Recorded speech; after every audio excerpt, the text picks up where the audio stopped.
uppercut, try to hit me in the gut, thinking that I won't react.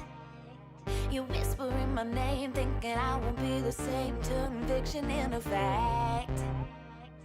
See what you didn't know, bruises that'll never show, slipping on your every jab.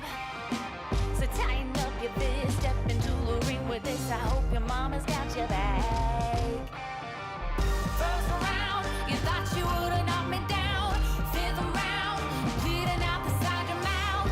Final round, pulling the sound of my name in the crowd. You didn't bust. Oh, oh, oh, oh. You didn't bust. Oh, oh, oh, oh, oh. Just 'cause I took a break, you're making a huge mistake, thinking you can take the throne. Look at you trembling, step into the lion's den, bet you wish you stayed at home. Begging for mercy underneath your breath when I ain't even sweating yet. My legend's written in the stone, yeah. You're crying age, you're in defeat is now your only friend. Even your mama's gotta know. First round, you thought you would've knocked me down. Fifth round, bleeding out the side of your mouth. Final round, only the sound of my name in the crowd. You didn't bust. Oh, oh, oh, oh. You didn't bust. Oh, oh, oh, oh, oh,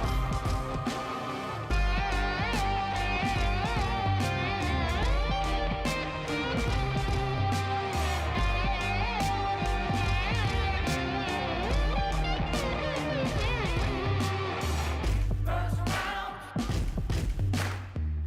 fifth round, final round.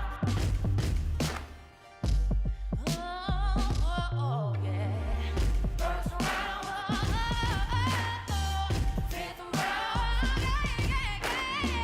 final round. No, no, no, no, no, no. First round, you thought you would've knocked me down. Fifth round, bleeding out the side of your mouth. Final round, only the sound of my name in the crowd. You didn't bust. Oh, oh, oh, oh. You didn't bust. Oh, oh, oh,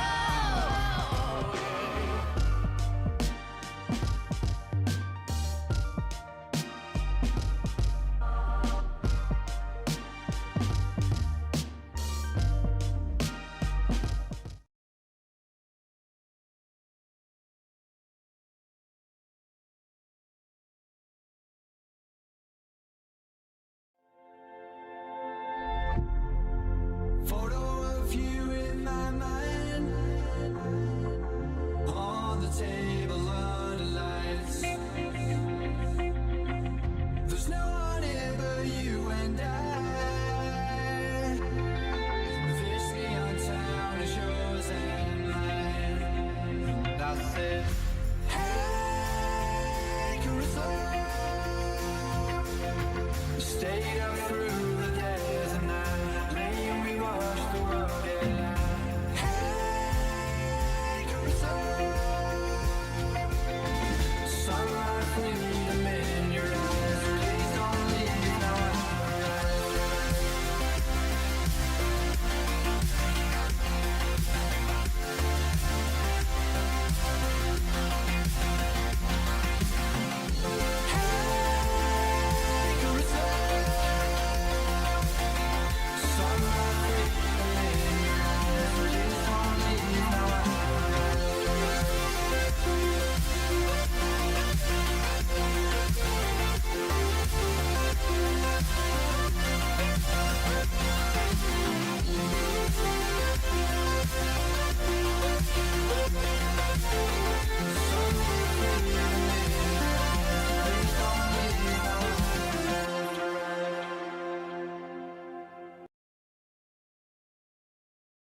Oh, yeah, there we are. Hello, everyone.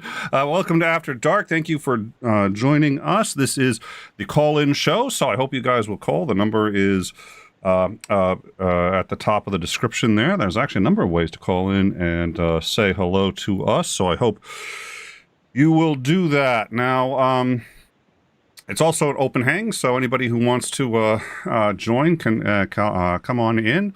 Right now, I am going to take this up by myself just to say a few things. If someone comes in and we decide we're going to move the conversation, we can do that.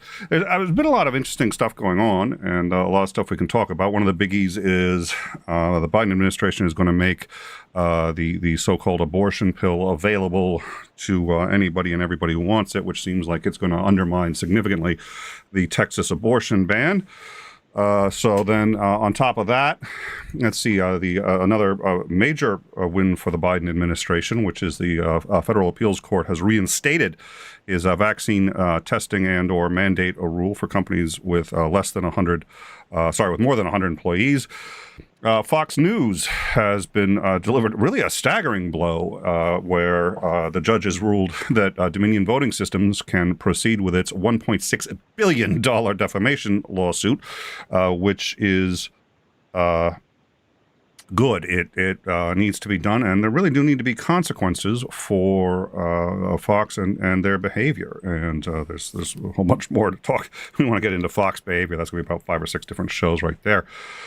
And then, let's see, the Senate has also passed a bill that would allow the Capitol Police to call the National Guard on their own without needing to contact the governor of the state, which turns out the governor of Washington, since it's not a state, the governor, it's got a mayor, but the governor is the president. So without consent from the president, they can't. So, yeah. And let's see, the biggest conviction yet, someone who used a wooden plank and a fire extinguisher to attack the Capitol Police during the January 9th has received more than 5 years in prison. So that's the longest. So a lot of good news coming around for once. We're going to have plenty of hard times, too. I think COVID is still an issue, and there's a lot of other issues going on. But it's nice to see some... the U.S. does not do consequences. Apparently, yeah, I know. Tell me about it. So, but there was actually... we had a discussion on Wednesday's show on Overtime. It was Joe, and Joe had said something. And we've talked a lot about this compassion fatigue. What do we do with people who have COVID and but they got it and they didn't get themselves vaccinated, and they're endangering everybody? This idiotic notion. That's the reason this is an issue, right? Liberals aren't sitting there saying, "Well, we think everybody should be vaccinated just for your own good." Let me rephrase. Liberals could easily say something like that, but the idea of actually mandating it is because as much as liberals, myself among them, may be somewhat paternalistic and think that, people should do things for their own good, we don't usually think it should be enforced by law. It should be enforced by law when it's really a health issue for everybody. The more people who get COVID, the faster we get these variants, the worse it gets. And, it overwhelms our medical systems, and then people who have other medical conditions can't get help. So, and you could get COVID and be transmitting it for days, up to, I think between 8 and 12 days even, that you could be giving it to other people. Sometimes people who can't get a vaccine, who want one but can't. And, the likelihood that you're going to either kill them or somebody that they contact. I mean, you're affecting lives, and you're affecting lives very negatively. So this isn't just for your own good, let's get you vaccinated. But we get this fatigue. I think it was Porpoise who had brought up compassion fatigue, and I like that. It was the first I'd heard of it before, and I get that, where we're just sort of like, you know what? Okay, good. They're the ones who are going to die first. Good. And I'll tell you, there's a part of me that does absolutely think that way.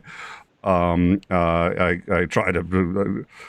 I usually don't have a hard time putting it sort of the other way, which is at least the ones who are getting the vaccines are more likely to be protected. But it's not easy. So what do you do? What do you do? What do you do?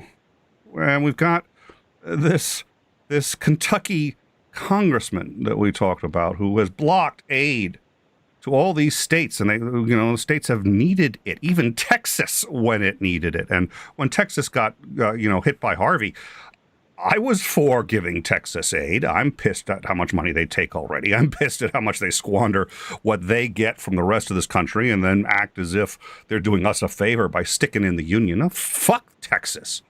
I mean that, but they're still Americans, and when that state needs help, we help the same way they should have done for us, and they didn't. So, and then now you got this, Kentucky, who,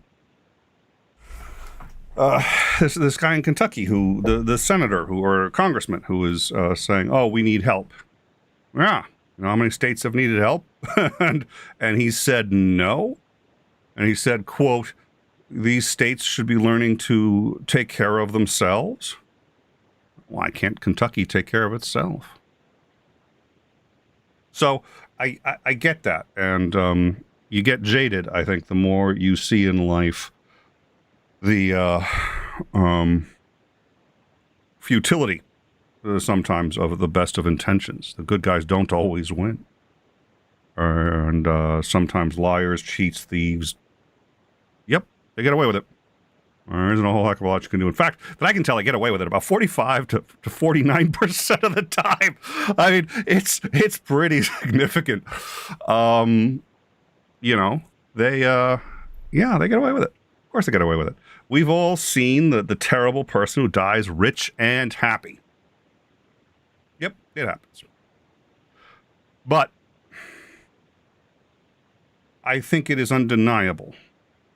And this was so most of you who watch this show know the history of that poster. That's the Dr. Reverend Martin Luther King Jr. poster. I first learned who he was when I was 8. And I've got that poster. And I say that poster, if we want to be precise, it wasn't that exact poster, because the poster didn't survive. I've had a poster of him since I was 10 in high school, in my college dorm room, and every home I've lived in. And there's a reason. It's because he understood more about justice and about the values that I do have, and the person that I want to be. And he certainly wasn't perfect. And we did a show on him, and we covered some of his faults, because I think it's important to realize, anyone can be like that, because he wasn't a superhero. But he was on to something, and he was on to something very important, and that made him a human treasure. There are a lot of human treasures. Alexei Leonov is a human treasure. Most Americans don't know who he is because he was Soviet. Human treasure. So was, what's his name? Churchill. Human treasure. And there have been plenty of American human treasures, too. One of them is Dr. Reverend Martin Luther King Jr. And I empathize with the position that, the people that we as Americans are dealing with in our political system are these conservatives who are all for get everything for yourself. And there is some of that, absolutely. And I think it's not that conservatism breeds that. It's that if you have this kind of pull yourself up by your bootstraps mentality, you end up being a conservative. And there is some truth to that. And that's not necessarily a bad thing. Liberals can certainly be a little, not necessarily the best equipped to deal with certain difficulties. But I think that's one of the reasons why we should have some respect for conservatives, realize that there's a spectrum of them, realize that most of them, I truly do believe that they probably have somewhat less empathy than liberals. I think if you're if you have a high level of empathy, you're going to be a liberal. That's just what that means. Now, I don't know what the right amount of empathy is. We don't have, a manual. So maybe liberals have too much. I don't know. Sometimes we certainly screw things up with our empathy, so I can understand that argument. But they're not sociopaths. There are some that are, but in general, I have empathy too. Dick Cheney, as I think Joe had mentioned, and I think he's right about this. How many times do they sit there and they're anti-gay, whatever, until all of a sudden it hits them and they're like, oh, hey, wow. That's one reason, however, that you have so many more liberals in big cities. It's because they meet people and like, oh, wow, you're gay and you're not an alien. Wow. So I've met some horrific fucking human beings. I had a guy walked into my workshop. I used to teach writing, and a guy walked into my workshop, and he was a prison psychologist, and he had worked at Walpole Maximum Security Prison in Massachusetts for 10 years with some of the worst human beings to walk the face of the earth. I was on a Quora once, and somebody had asked, "What's the scariest story that somebody has ever said told you, or that a psychologist has ever heard?" And on a scale of 1 to 10 of the worst I've ever heard, I gave them a 7 because there's no way a 10 would have been, and even the 7, I got pushback from people saying you shouldn't be telling something that profoundly disturbing on a public forum. I was like, it's an education site. Somebody asked. Somebody wanted to know what people tell their therapists. Here's one that I heard. And out of 7, I still hold the number 1 place for the most disturbing thing somebody had told a therapist. And of course, I wasn't the one who was told, but I wrote the guy's biography. So now, Michael Macklin, there's a sociopath. Sweetheart of a guy. One of the most charming individuals I've ever met. And I get accused all the time, and this is true, of being naive when it comes to other people. I'm profoundly naive. And the reason is I really tend to assume everybody's just a sweetheart. Everybody wants to be a good person. That isn't true. It took me a long time to figure that out, and I still don't believe it. There's talk about faith-based beliefs that I can't, get rid of, and I get my ass handed to me in a sling all the time. And a buddy of mine pointed this out a while ago. He's like, yeah, you have the ultimate confirmation bias. You get that wrong 16 times. But the 17th, you get it right. Somebody that everybody thought was an asshole, and you reach them because you're kind and you listen and you genuinely engage. You sit there and say, see, I was right. It's like, yeah, you got 1 out of 17. But maybe it's projection, right? Maybe that's how I see myself, and so that's how I see other people. But I've seen the darkness. Michael Macklin was in jail. He got busted for murdering a 6-month-old baby in a ritualistic ceremony that I really am not going to describe on air. But, by the way, he wasn't religious. He was an atheist, but he knew he could manipulate people with religion, and he was a huge fan of, what's his name? Charles Manson. Just on the grounds that it's like, well, Charles Manson, he knew how to control people. All right, this is what I'm going to do. But Macklin ended up being convicted of killing 14 people, and told me he had killed actually probably closer to 28. Bragged about it. Loved the idea that he was going to be in a book. So we wrote the book, and we were very honest about his crimes and what he had told his therapist, by the way, because it's not actually privileged in jail. And that wasn't easy, because it wasn't easy in any of these cases. These were some horrific stories, and most people that I know won't read the book, and I understand why. He didn't object to us painting him as this guilty person, or to us revealing that he had probably killed closer to 28 or any of these other. He didn't object to any of that shit. What he got pissed about was that we had talked about how he had, he had tried to get out of jail through any number of means. One of them that was cute was caught by ABC. They'd gone in to do a thing on Walpole, and he actually wasn't trying to get out. He had managed their cells had these cages, almost like dog cages, outside, so that you could open up the back door to your cell anytime you wanted to, and you could go out to the back, and you had your own little caged-in area, and you could get some fresh air. Well, he had managed to pry open one of the things and gone through, cut the living shit out of himself to do it, but got through. But instead of going for the wall, instead of trying to go out, he went over to his neighbor's and started breaking into his neighbor's cell because he was pissed at that guy. So it was just, he had gotten in one part of it, so now the guards couldn't get him. And like, okay, well, do we shoot him? Well, he's not trying to escape. In fact, we had no interest in escaping. But they're like, do we try to? It was a crazy. Fucking thing. But so he was pissed about the book, and so he, well, he threatened me and made it crystal clear that if he ever got out, he was going to kill me. Now, this is a guy who can and would do it.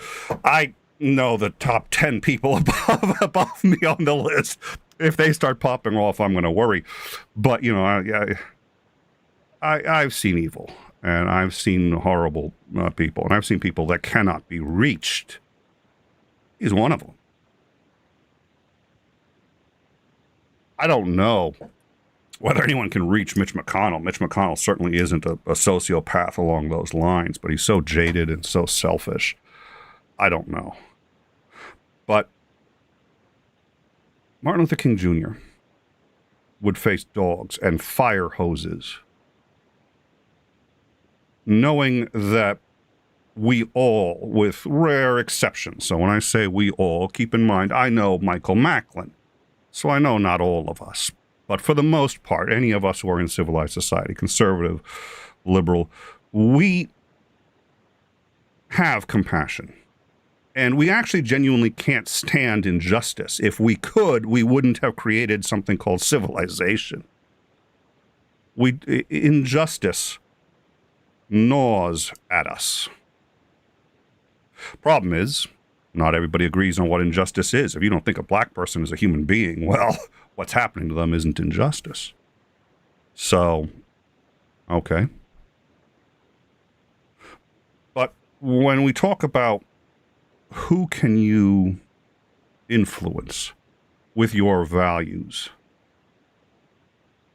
I think there's a lot. I don't think there's much harder people than the KKK, than people with fire hoses and guard dogs. And Dr. Reverend Martin Luther King beat them with his values. It wasn't easy. And I suppose nothing worth doing ever is. And it's not going to work with everybody. But I have to believe if he can do that, democratic values, liberal values, can win. In fact, I think they win a majority of the time, 55% roughly. We're still going to lose. We're still going to lose a lot. That's why he's said the long, slow arc of history is towards justice. We've gotten where we are with our values and with telling people like this congressman that, yep, he made life difficult for everybody else, but he's still a human being and he's still an American and he still represents these people. And he may or may not, again, we can't really, injustice really does gnaw on all but the Michael Macklins in our society. There are people that it doesn't affect, but it's such a small minority. Is he going to become a great guy overnight? No. The best way to affect change is by example. I don't know a better one. And it's not to say that sometimes you don't want to do the other techniques, and sometimes the other techniques work too. I just don't think it's the best. Anyways, that had come up, so, yeah. Blazing Wizard Pope, yeah, it's, don't even joke about that, because quite frankly, like I said, I wasn't going to tell you, and I still am not, how he killed the child. So, anyways, that was something, and we do these shows, I enjoy these shows, I love these shows, that's why I do them. But I do think about them, and I think about what we say, and I think about what we did, and you know what, I love Joe. I think Joe's a great guy, and he really, he has, and I'm not far from him. As I said then too, I get his arguments, and I get why he is where he is. I think that's born out of pain. Worst decisions I've ever made in my life are out of pain or anger. It doesn't mean that, when someone says, hey, we shouldn't give them, the money, or we should abstain, it may work. And it's certainly more gratifying. But in my experience, and this is the idealism that I get my ass handed to me for on more than one occasion, I don't think that's the best way to do it. And but it's going to be, 2 steps forward, 1 step back, and that's what it's always going to be. At any rate, so I've been ranting now for some time. I apologize. I figured, hey, I wanted to place that claim there. So, and, like I said, you know what? I think we can all, as long as everybody sits there, and I think these are the topics that are worth discussing. I really do. So I'm thrilled that I got a chance to discuss them. Now, to the best of, let's see, nobody's come in, and let me just check the call center. Nope, nobody's called in. Anyone can call in if you would like. The call-in number is listed right there. You'd think I'd have memorized it by now, but no, I'm not a memorization kind of guy. Yeah, and I do, while we're here, the Amazon thing. So we covered the Amazon thing, the warehouse, and Amazon said, well, we told our workers they had to stay here because this is a shelter, but we now have the transcripts of what Amazon was telling the drivers, and it's atrocious. It's absolutely atrocious. There was about 80 minutes before a tornado struck the warehouse, a driver sent a message, including screenshots, saying, radios have been going off. He's been getting alarms, and they're like, well, just keep driving. You can't come back unless Amazon gives you the okay. And then he comes back again and says, listen, I can hear these alarms. I can hear the sirens. And the supervisor was like, well, yeah, but they're just alarms, right? It's like, it's because you haven't been hit by a tornado, have you? So just keep driving. It's just oh, for fuck's sake. And they're just alarms. They said they're just, they're just warnings. Yeah, they're not watches. They're warnings. There are tornadoes in the area. You hear the alarm because you're about to get hit by a tornado. That's kind of how it works. And wow. So, and then I guess let's see. They so this driver said that they were there was no place to shelter in place, so they were going to come back to the because the weather radar said that the brunt of the storm would be on top of them in 30 minutes. There was no place to shelter in place. They were coming back, and the supervisor said, if you decide to come back, that choice is yours, but I can tell you it won't be viewed as for your safety. The safest practice is to stay exactly where you are. If you decide to return with your packages, it will be viewed as you refusing your route, which will ultimately end with you not having a job come tomorrow morning. That's what one of the supervisors. Yeah, and then the warehouse was hit, and then they radioed the driver like, yeah, maybe you should shelter. Maybe find a you can stop driving now. Like, okay, great, thanks. Oh, a bunch of fucking sweethearts over there. So now we had heard some of this, but we've now got all this out there, and it's like, okay. Amazon is full of shit. Speaking of the guy who was just like, well, I'm going to give Amazon the benefit of the doubt until and there are the texts. Okay. Yeah. So now Titan had said something earlier, and I thought this was interesting too. And I do think that we are now in a state of triage, and we've talked about triage before.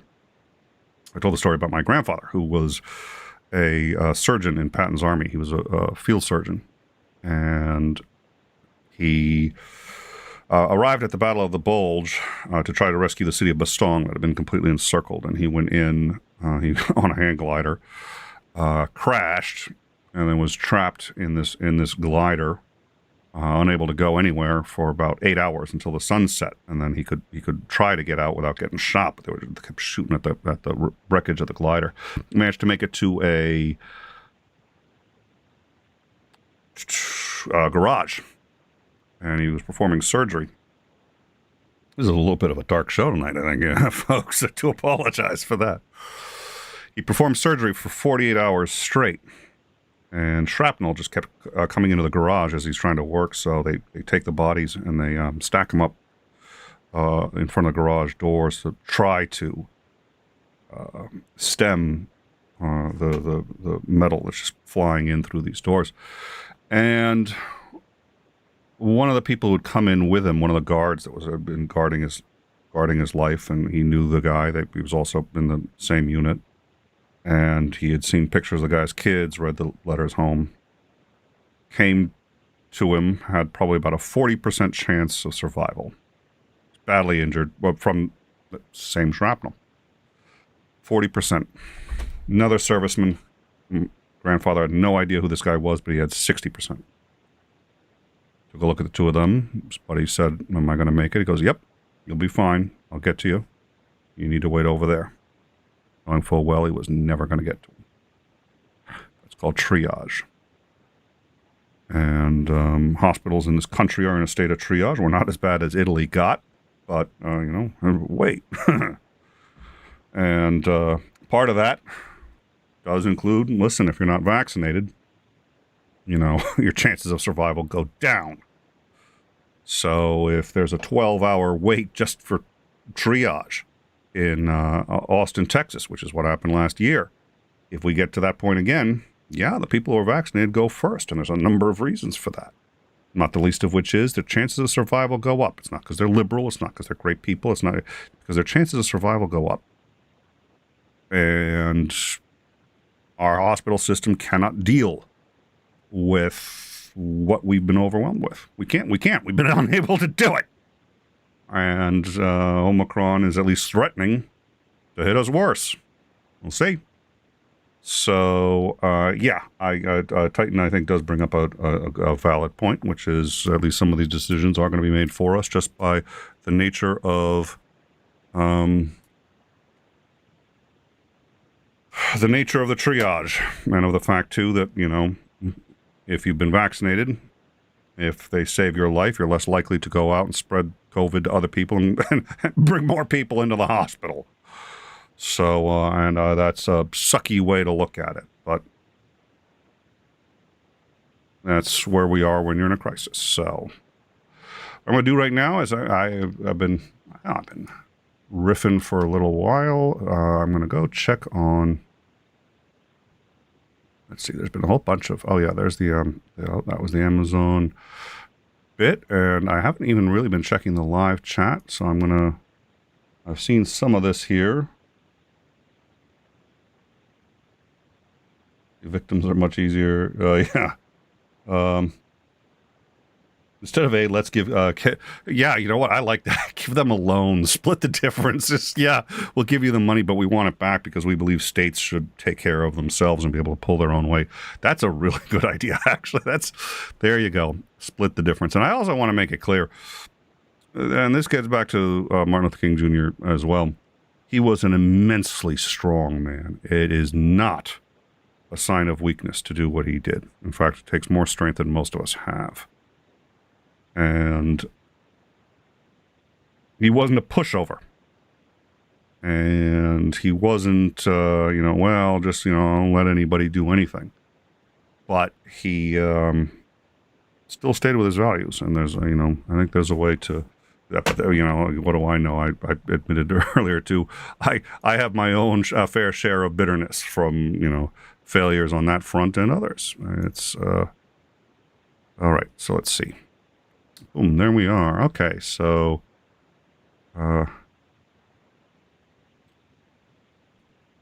Titan is I'd like to find a place. Actually, I do know a place. Titan just lost his wrench recently. I watched him get his wrench taken, but, yes, yeah. Oh, dear Lord. So, all right, well, good. Well, I think we're kind of up to date on everything. I haven't had a chance to check out the And I don't know. Let's see. I saw Jake4D was. I don't know if. Oh, somebody. Okay, somebody's here. Let me just see. Oh, and Jake is here. So let's get Jake in. Oh. There we go. Hey, how are ya? Good. How you doing? I'm doing good, thanks. Awesome. I guess I missed the last couple minutes of what you were saying, so I don't know what your topic you're on. Oh, well, let's see. I was talking mostly about the Amazon thing and then bouncing back to, let's see, COVID a bit and bouncing around. But, you know, it makes, you had brought up a couple interesting points, and everyone had I think it was an important discussion on Tuesday about, you know, our values. And I think, you know, Yeah, I did want to talk about that. Just to say, I hope Joe didn't feel ganged up on by us in chat. Well, I disagree with Joe. He does make a very valid point, and the discussion is worth it. So I really appreciated him discussing it with us, even if we ultimately do disagree. Well, and he comes by his disagreements on it. Honestly, and I think he's aware that the people who disagree with him come by theirs honestly too, which I think is a huge help. You know, like I said, there isn't a thing he said that I'm like, yeah, there isn't a thing he said that I haven't sat there and said, yep, there is a huge part of me that's right there with you. I was like, I'm pissed too, and you know, so I agree. I thank you for saying that too, because it's like I said, I love Joe, and I think he's a really important contributor. But I think it was a worthwhile discussion, and you know, and he may sit there and get even more like, you know, no, this is my view, and I get that, because he's also been through a lot of shit that I haven't. So yeah. So and I do think his position is very valid, that if you make them go through the kind of BS that they are making other people go through, they're more likely to have the empathy. I just feel it's better to take a different route. Well, and I think I think you're right, and I think they will definitely get some of that empathy, but I think the other problem is it also can make them bitter. And it can make them want to double down and try to justify and excuse, instead of, so they can sit there and say, well, here's why it was different for us. And you know, with a post hoc rationalization, you can rationalize anything. And yeah, so the truth is, you can't know until it's done. You don't know if it's going to work until you've already tried it. In hindsight, we can say this probably would have worked better than this, or this probably was worse off, but we can't know until we've already seen it. Well, and that's one of the things that I had said then too, which is, you know, different techniques do work under different circumstances, and there isn't one that's always going to work and another one that's always going to fail. It's a question of which one is best over time, I think. And I think that's what you said, right? Which is, you still think, you're not saying that his wouldn't work, just that. And I think that's good. Yeah, exactly. On COVID, I think it was yesterday that the Army deadline for vaccination passed, as yesterday, the day before, and the rest of the military passed. The deadline passed in the previous weeks and months. So the news report that I was listening to, I think it was this morning, said over 98% of the Army had been vaccinated. So there's still thousands of people potentially not vaccinated. Most of them seem to be waiting for a medical or religious exemption. At the time of the report, there was only 3 who had been granted exemption, and they were on medical reasons. No one had been granted on, at least at the time, on religious exemption. And they did go over a number of different people from the, I think it was Air Force, or maybe they went over multiple branches that had been discharged due to refusing to get the vaccine. But at that time, the Army hadn't released anybody the numbers for people who'd been discharged from the Army. I think it was the Marines lost 100. I think it was, if I recall that. We've got those numbers on the Discord, but I think that's it. And I'd love to get you in here, but the NDI video is not up, and I don't know why. So they can hear you. They can hear you. So, but so we it's not pulling the image off your camera for whatever reason. And I could finagle it if I wanted to get really clever and just do like a screen capture and yada yada. It's just like, okay, no, every time I get cute like that, I screw something up. So don't break it. Yeah. But I was looking at what we were talking about on Discord last night. Was the school closures due to the nationwide TikTok? It was technically from what I haven't seen the TikTok video. I haven't been able to find it, but what some of these police departments were saying in Chicago was that, to be clear, it is a encouragement of violence. So from what they were saying, is it doesn't look like a direct threat, more of an encouragement of violence. And then at the same time, in Washington State, in Linwood, which is a bit north of Seattle, there yesterday, the 16th, there was somebody who brought a gun to school, and from everything I've read, it doesn't appear to be related to the TikTok thing.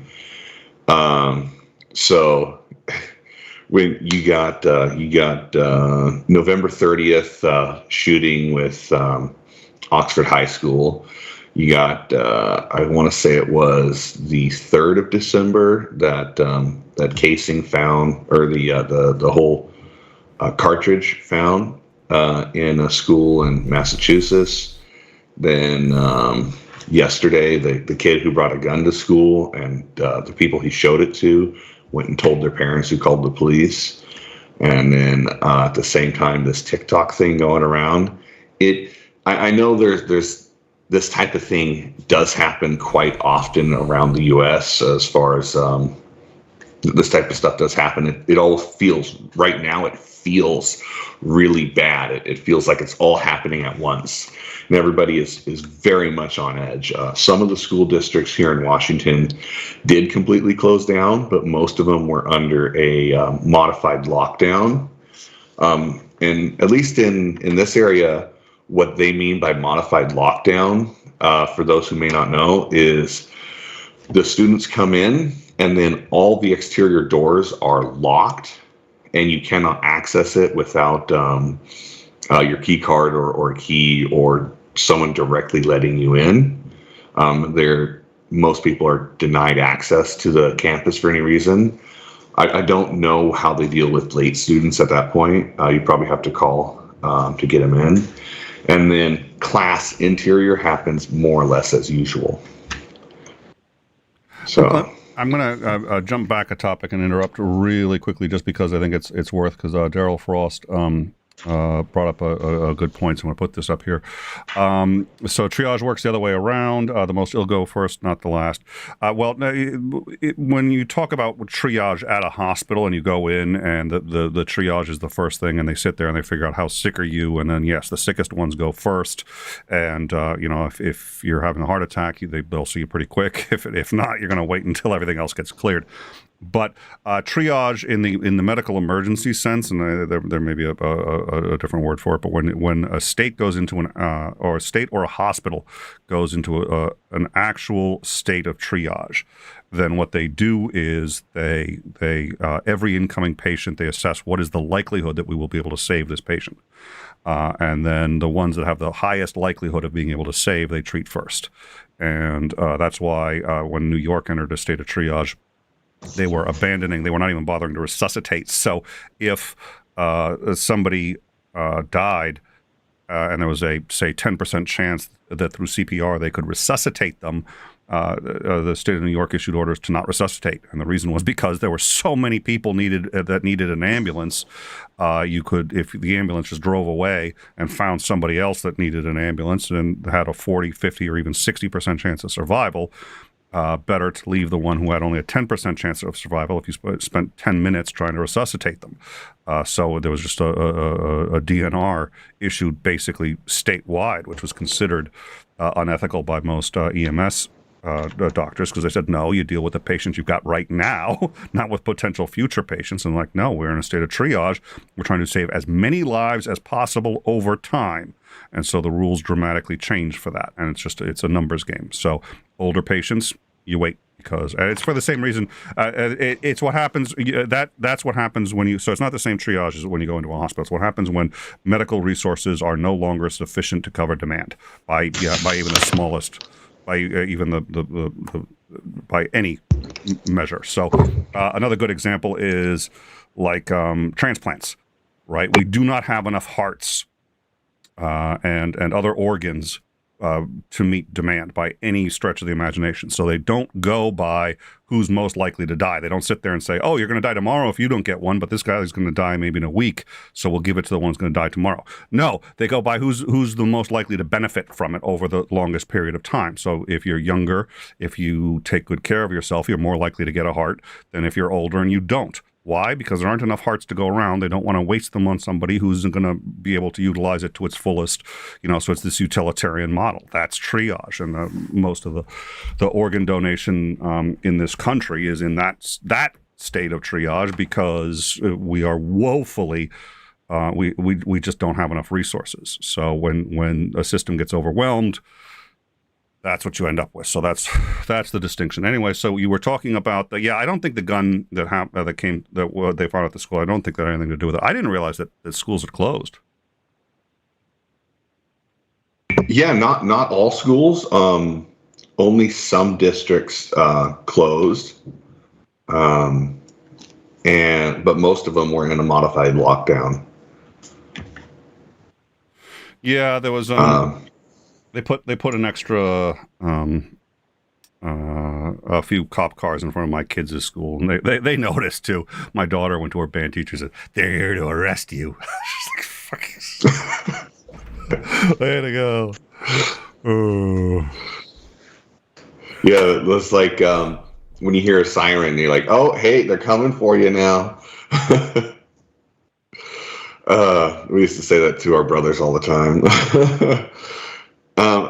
From a Bloomberg article I was reading last night, and I posted a link to the stats from the article, but it goes over shooting incidents at K through 12 schools since the 1970s.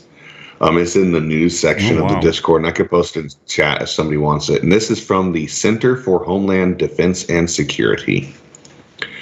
And the interesting thing about this graph is when it comes to this year, it just spikes up.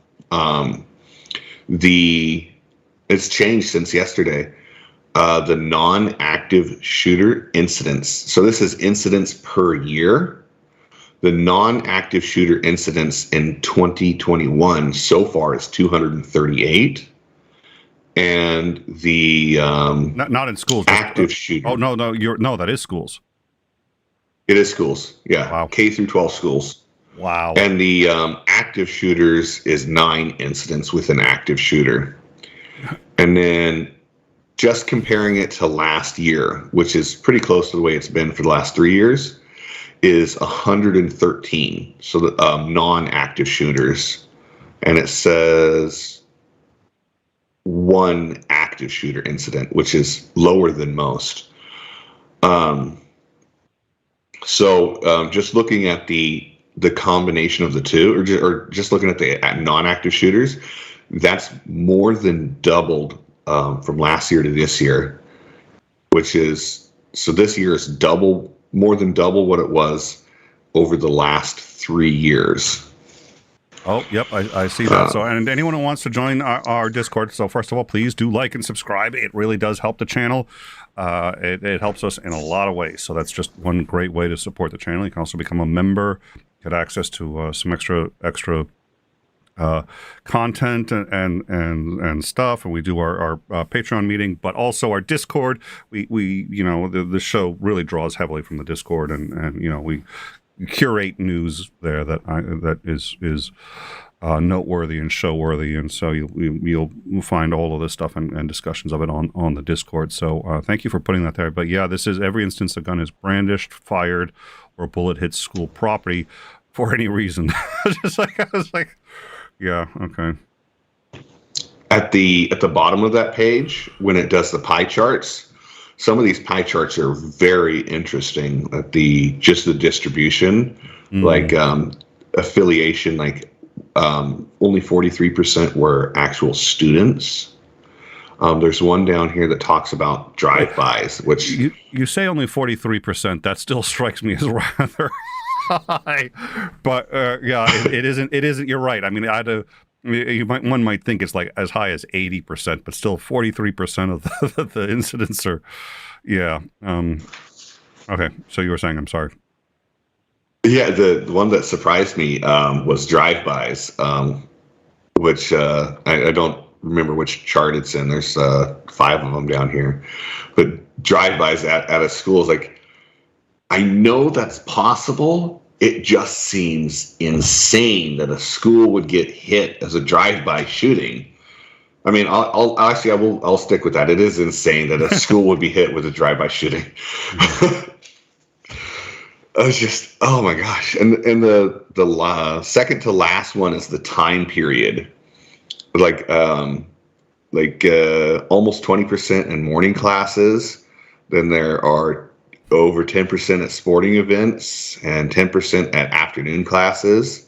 Dismissal, there's unknown, but after school and evening and night, those are 6.7, 6.6, and almost 6%, respectively, which is just, okay, again, it's possible it can happen at night after school, but really? At a school? Come on. Yeah, that's yeah, those are some pretty well, it's interesting. You're right though. Those numbers are skyrocketing, but so 2021, and then you just go back to the 80s, and okay, so Reagan is president, so you got a conservative president, and it wasn't an issue, and here we are. And when I'm debating or arguing with pro Second Amendment advocates, I'll tell them, I'll say, it's okay, we've had more mass shootings than days in the year, and they sit there and they just outright like, oh, you're fucking lying. Like, how could you say something? So we've had 5. I was like, yeah, we had 5 in the news. Do you know how many car accidents we had this year too that weren't? I mean, it's sad and it's scary that it happens so much. Like, well, how are you defining a mass shooting? A mass shooting is where there are 3 or more victims, 3 or more people shot, or 4 or more people shot. And there's no way that it happens that much. It's like, okay, here are the numbers. Oh, well, they're just making this shit up. It's just like, no, they're not. This is called data. This is another interesting thing is even though this year has had way more non-active shooter incidents than any other year, the actual victims, the second chart there, the 2018 barely is less than in total victims, where this includes non-injuries. It's barely less than this year. But if you look at wounded and killed, this year still beats out 2018. It's just 2018 was a particularly bad year for victims of gun-related incidents at schools. What do you think is driving the increase? Just speculation here. It's very hard to say. I'm going to say that at least for this year, I think COVID has had a huge part to play in it. People being cooped up at home, people being very distrustful of everyone and everything around them. I don't know if it's true, but I have heard that since 2020, the gun sales have skyrocketed. It makes sense, but I don't know for sure that that's true. So if that is true, having more guns around in homes is going to definitely contribute to that. And just the overall atmosphere of the country, everybody feels more fearful in the last 5 to 6 years since Trump actually announced his run. I don't want to blame everything on Trump, but that trend, type of politics. I'd rather you didn't blame everything on Trump, because then that denies me the opportunity to do it. So I will blame everything on Trump. Well, I will say, I think that's an interesting point. And the gun sales, as soon as we have elected a liberal, of course, the gun sales go through the roof, because people are like, oh, they're coming to get my guns with a secret plan to not get the guns. At least that was the Obama plan. But I do think the insurrection was an issue because we do, again, I was saying earlier about leading by example. And when he sits back for that kind of violence, and the conservatives can no longer claim that, they didn't think he could do anything. They were begging him to do something. So they knew he was sitting back. They knew he was tolerating it. They knew that at a minimum, he, can say, oh, Jesus.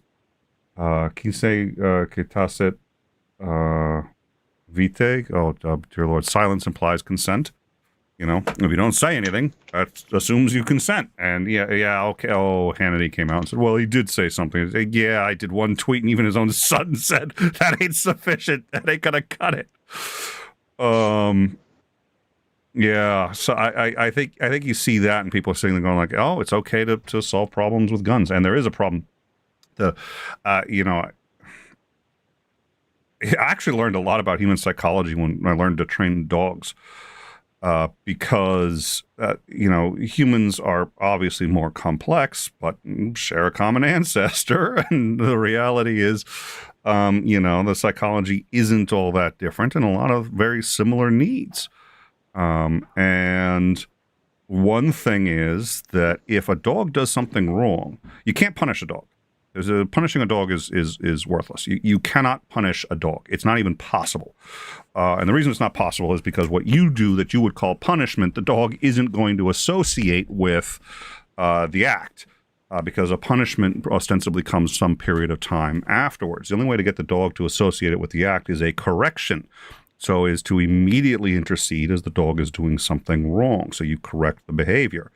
But punishment, the dog psychology won't. And the reality is human beings can be punished, but it doesn't take long. It takes, I think a human being, if the punishment is more than 5 minutes after whatever the act is, you lose 80% of the efficacy of associating that punishment, subconsciously associating that punishment with whatever it is that they did wrong. Intellectually, they may be aware, but they're aware not in the sense that you want them to be. So it's you see Trump; these guys go to jail like a year later. It's not a year yet, so it's been 6 months not more than 6 months, but almost a year. These guys started going to jail for January 6th, 6 months after the fact. Intellectually, you can say, okay, they went to jail because they did something wrong. But it's not intuitive. It's not, you haven't actually processed it subconsciously. You don't own it because what you saw was they did these things wrong and they all went home. They all went home and they essentially got praised for it. And that's the majority of impact on your psyche.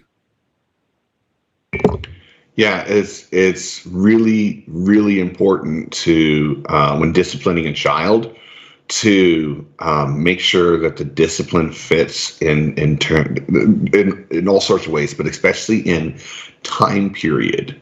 A child, especially a young child, they can understand the words, but they can't understand emotionally. They effectively don't understand a punishment that happens a week later or a month later. That if the punishment isn't in close proximity to the time when it happened, they just feel like they're being punished for no reason. Yes. Well said. I think you're absolutely right. That's exactly that's what their brain tells them. There's no reason. If this were associated with the activity, it would have happened immediately after it. So that's why there's a difference between a correction and a punishment. So it's not. You may intellectually say it's a punishment, but it's not having the what one would consider as the consequences of a punishment. Punishments are very poor at correcting behavior. I mean, human beings, dogs, and all mammals. Punishment is not a good. It's easy. It's and that's why the I'll show them attitude, which is, or I'll punish them if you've been wronged by somebody, like I'll show them and I'll make them pay, kind of thing, which we all feel. I've been there, but that yeah.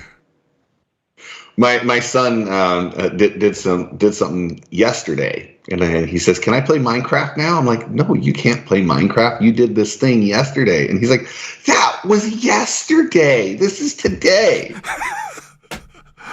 Oh, dear I'm Lord. like, okay, well, let's first have an attitude and behavior change, and then we'll talk.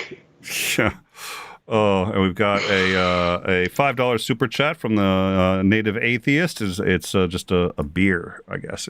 So thank you for that. Cheers, good sir. Thank you so much for your support. It really does help. It helps out a lot. So I appreciate that. And so yeah, I think, and I said earlier, I mean, it's like, can you punish a dog? Can it be done? Well, it depends on how you define it. I mean, you can do what you call punishment, but what a punishment actually is, ostensibly, is it's associated, and a dog cannot be punished in that sense. The dog can't associate it. They can be corrected, but a dog cannot be punished. It does not work that way. So yeah, it's interesting. I loved, and I'd like to get back to sort of training dogs. I'm thinking of, I haven't had the time. It takes a lot of time. It's well worth it. It's its own reward. But we have a dog now, and he's reasonably well trained. He's better trained than most dogs, but he's certainly not to where our previous dog was. Our previous dog, we'd let him out to do his business, and there was an invisible fence, so he could just go where he wanted to take his time outside, and then he'd let himself back into the house and then close the door behind him. So that's how well I trained that dog. He'd close the door behind him, and when he first started doing it, he'd put his whole body weight into the door. So he'd just jump up and go wham and put his whole body weight into the door, and the paintings would rattle on the walls. And I was just like, how the fuck do?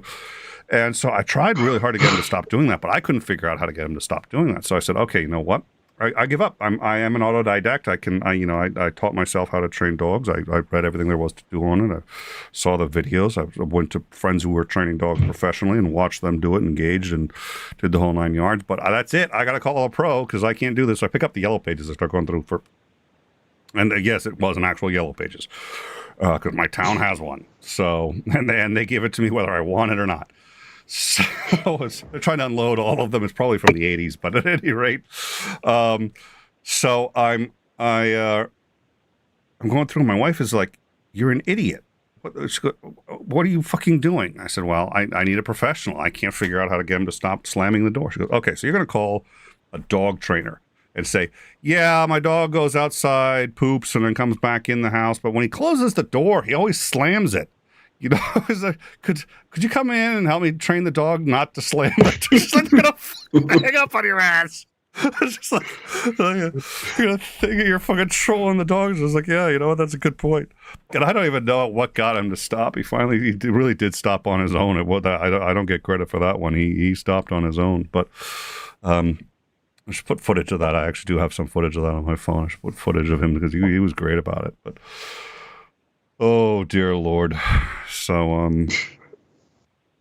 yeah. I did want to jump back real quick to the school stuff, because today I talked to a teacher who said he wished he had been allowed to carry his gun to school, because then he would feel a lot safer. And I pointed out that very few incidents are actually stopped by somebody who did have a gun. And I couldn't remember the exact statistic. I told him I thought it was like 2.5%. So in going back to that chart, it's second or third is the outcome right there. And I just want to quickly go over these numbers real quick. Out of the where's the total? I think it's like 1900. Just over 1,900 incidents. I don't see it listed here. The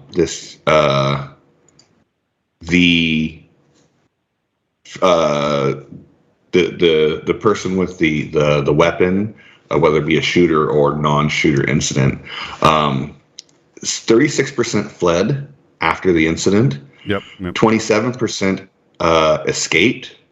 9% surrendered. 8.5% committed suicide. 6.3% were killed by LE, which I think is law enforcement. 5.6% were outcome was unknown. 2.2% were subdued by student, staff, or other.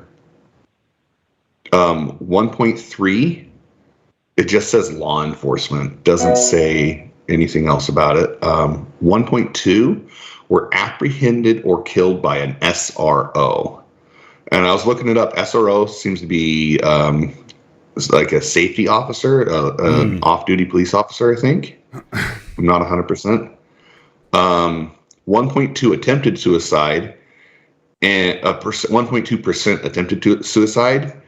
And the last one here is 0.4% were apprehended or killed by other. So this would be a teacher or a student or somebody other than that who killed them. And as far as the schools, as far as these recorded incidents here, that's 0.5%.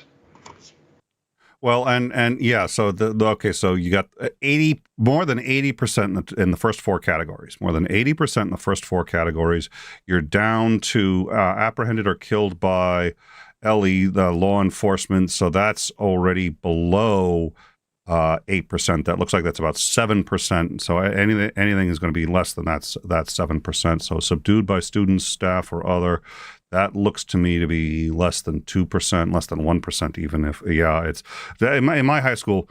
There were two people that we know of that had firearms in the school. One of them did purportedly, according to other teachers, have a rifle of some kind, whether it was an AR-15 or whatever, I don't know. But like, I wouldn't want to try to take his classroom. It's just like there was a lot of, but that's sort of the attitude that actually does kind of get to me, is that kind of macho bravado, like don't try to storm the social studies wing.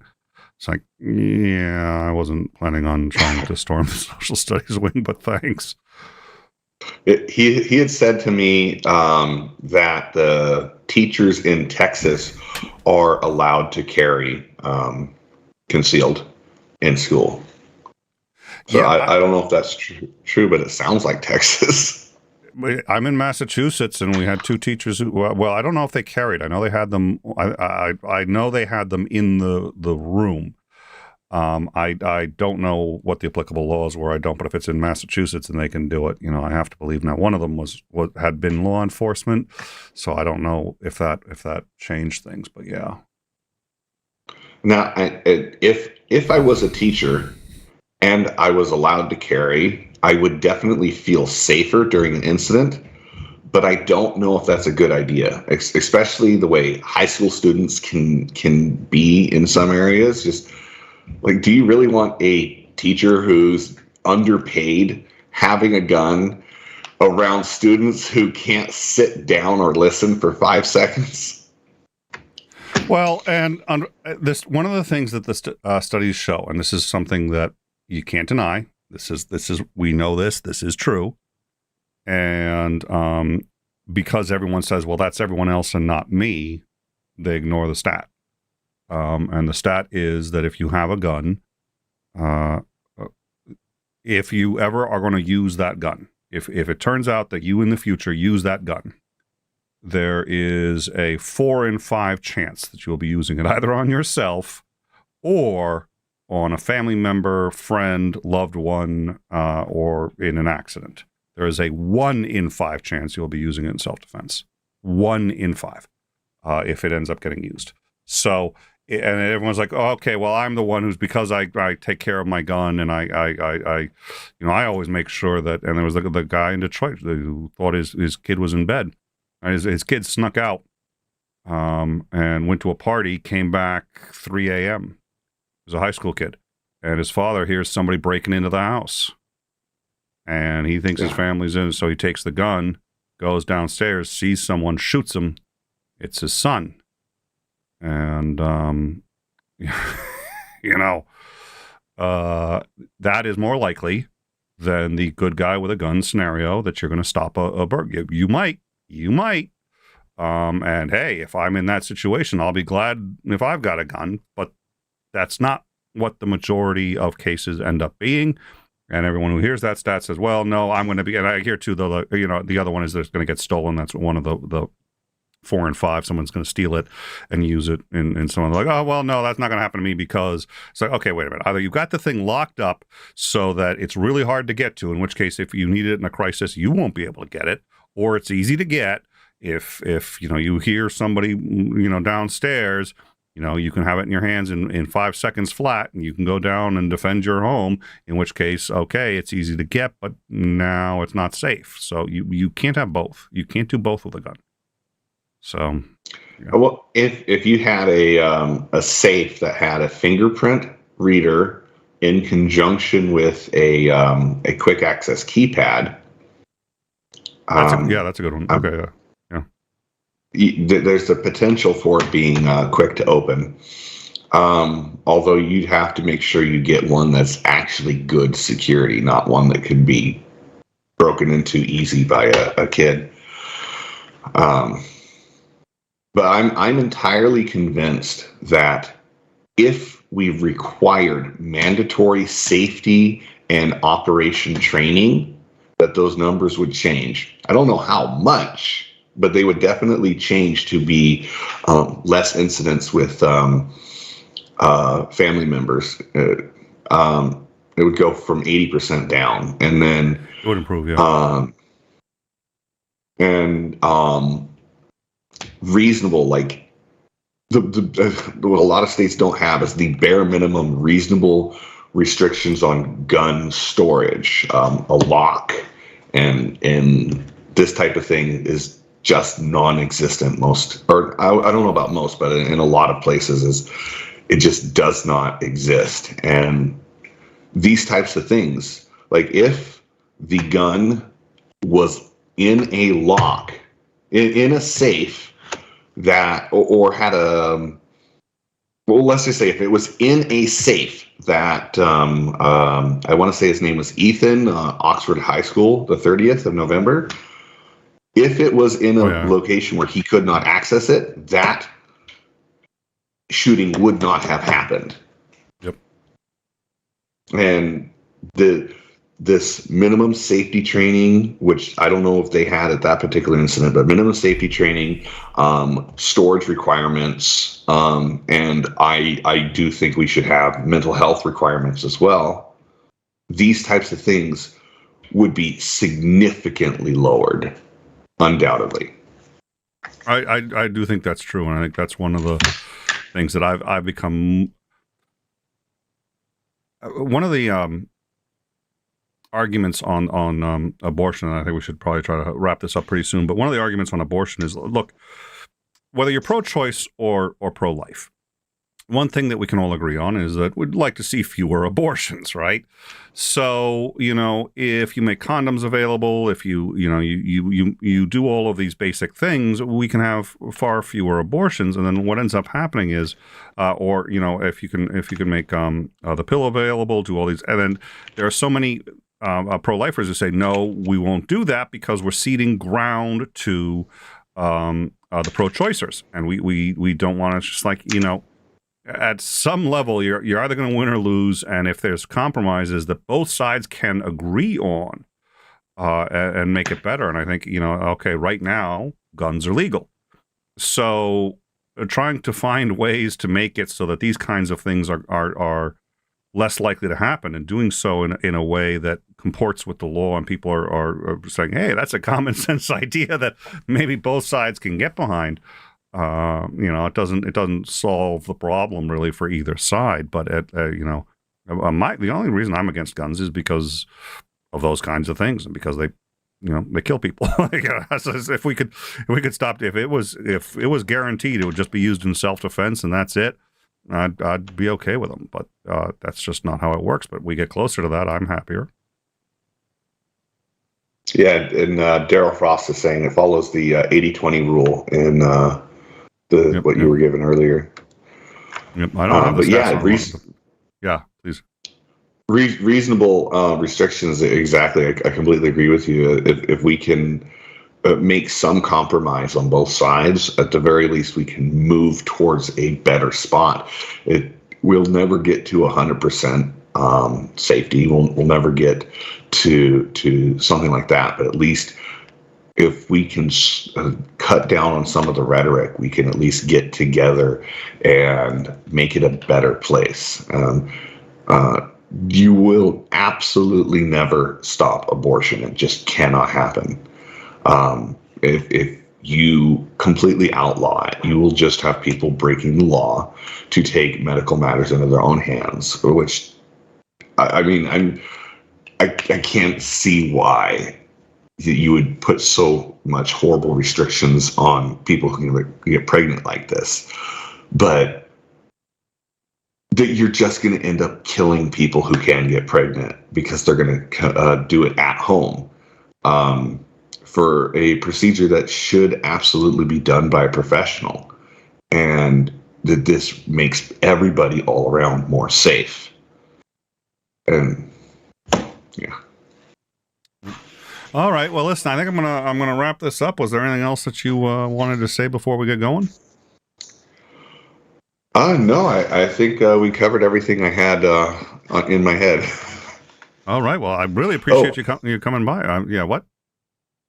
Oh, that just reminded me is that I am very much.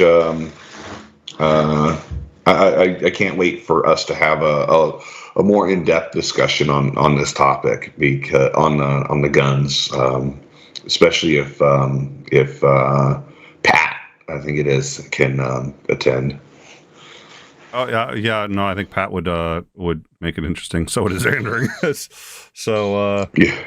All right. Well, perfect. Well, yeah, I look forward to that. I'd say, and I know you're still working on the anti-theism project there, which I look forward to doing that whenever is good for you, man. I think that's a good project, and I love talking about that. So I'm all in.